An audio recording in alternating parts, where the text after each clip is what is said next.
Assalamualaikum warahmatullahi wabarakatuh. Nama saya Winda dari kelas akuntansi 21. Di sini saya akan menjelaskan pengantar manajemen bab 5, manajemen kewirausahaan.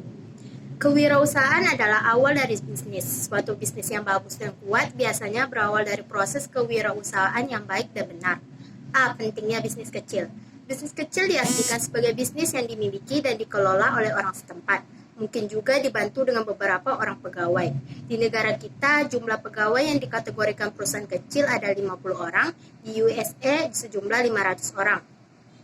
Di Indonesia, bisnis kecil bertumbuh pesat, apalagi setelah krisis moneter melanda sejak paruh kedua tahun 1997.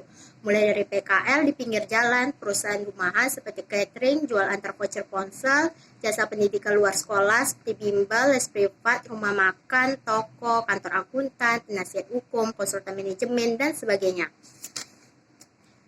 Kewirausahaan. Kewirausahaan adalah orang yang mampu mengambil faktor-faktor produksi dan mempergunakannya untuk memproduksi barang dan jasa baru, menyadari peluang yang tidak dilihat atau tidak dipedulikan oleh orang lain. Kasali menyatakan ada 5 syarat untuk menjadi wirausahaan yang sukses, yaitu reputasi dulu, tumbuh dari bawah, konsentrasi pada bidang yang dikuasai, anti kerumunan, modal hanyalah pelengkap. Perwirausaha sejati tidak hanya mengejar uang saja, tapi mereka mengejar reputasi. Menjadi wirausahaan yang sukses tidak boleh latah dan mengekor, karena bisnis yang diawali dengan mengkopi sukses orang lain dan masuk dalam kerumunan akan sangat berbahaya. Kewirausahaan berbeda dengan manajemen. Yang paling menonjol adalah pada kepemilikan. Seorang wirausaha bekerja dalam perusahaan yang sekaligus sebagai pemilik usaha. Kerja kerasnya akan dia nikmati sendiri. Berbeda dengan wirausaha, manajemen mencakup koordinasi proses-proses yang sudah berjalan, termasuk di dalamnya proses produksi, proses pemasaran, pengelolaan sumber daya manusia, dan pengelolaan keuangan. C. Bisnis keluarga. Perusahaan keluarga pada umumnya mempunyai ciri-ciri sebagai berikut. Yang pertama, dimiliki oleh kelompok sekeluarga tunggal yang dominan dengan jumlah kepemilikan saham lebih dari 50%. 2. Dirasakan sebagai perusahaan. Ketiga, dikelola oleh orang-orang yang berasal dari keluarga pemilik mayoritas saham. Di dalam perusahaan keluarga terdapat 3 kepentingan yang paling mempengaruhi, yaitu 1. Kepentingan bisnis, kepentingan kepemilikan, dan kepentingan keluarga. Perusahaan keluarga adalah bisnis yang dapat dimiliki dan dikelola oleh 1 atau lebih anggota keluarga. Sejumlah bisnis keluarga generasi kedua dan ketiga masih menganggap diri mereka sebagai bisnis keluarga karena kebanggaan keluarga dan keterikatan emosional, bahkan ketika hanya salah seorang anggota keluarga saja yang terlibat dalam perusahaan.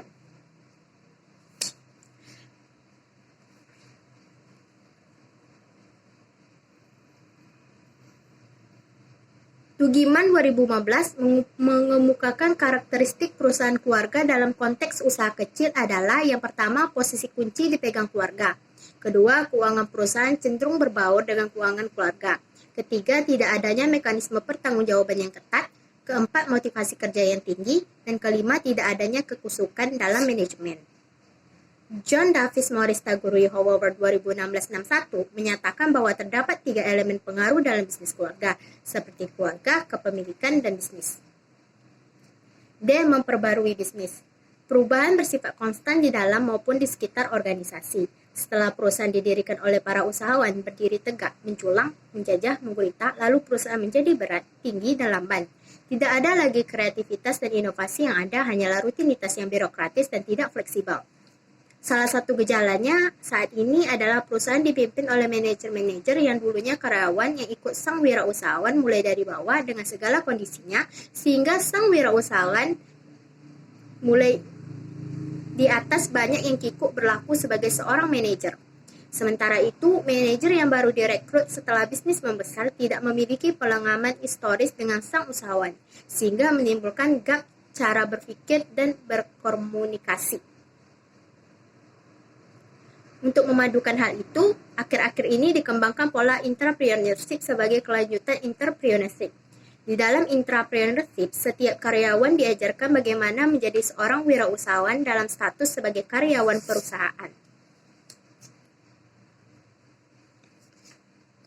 Dari penelitian tersebut ditemukan bahwa sebagian besar perusahaan keluarga bergerak di bidang perdagangan besar dan eceran 36%, kemudian disusul manufaktur dan distribusi 24%, jasa profesional 14%, dua jenis bidang usaha 13%, pertanian dan perikanan 4%, konstruksi 3%, keuangan dan real estate serta transportasi 2%, hotel dan hiburan serta jasa perusahaan 1%.